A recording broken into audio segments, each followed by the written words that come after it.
Hello everyone. Welcome to Daily English Practice. Learn English through short stories.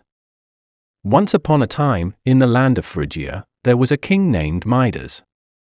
He was one of the richest men in the world, but his love for gold knew no bounds.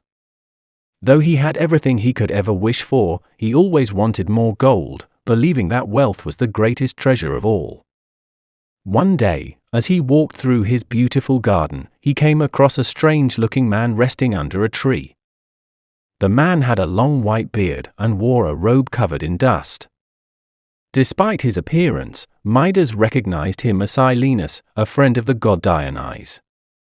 Midas, knowing that the gods valued hospitality, took Silenus to his palace and treated him with great kindness. When Dionysus heard about Midas's generosity, he was pleased. As a reward, the god offered to grant the king one wish.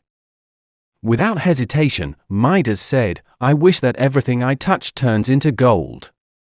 Dionysus sighed and warned, "Are you sure? This gift may not bring you the happiness you expect." But Midas, blinded by his greed, insisted. "Yes. That is all I have ever wanted." "Very well," said Dionysus, waving his hand. "From this moment, whatever you touch will turn into gold." Midas was overjoyed. To test his new power, he touched a nearby table. Instantly, it turned into solid gold.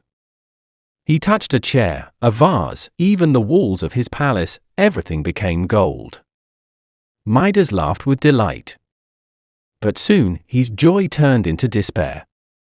When he picked up a fresh apple from a bowl, it too became a golden fruit, beautiful, but inedible. He tried to drink water, but the moment it touched his lips, it turned to gold. Hunger and thirst began to creep in, but he could not eat or drink anything. Then, his beloved daughter came running into the room. "Father," she cried, seeing the golden walls. "What has happened?" Overcome with joy, Midas hugged her. The moment his hands touched her, she turned into a golden statue. Midas fell to his knees in horror. His greed had taken away the one thing he loved the most. With tears streaming down his face, he called upon Dionysus. "Please, take this curse away. I was wrong to be so greedy. I do not want gold, I just want my daughter back." Dionysus appeared once again. "Now you understand," he said. "Go to the river Pactolus and wash your hands in its waters. The curse will be lifted." Midas rushed to the river and did as he was told.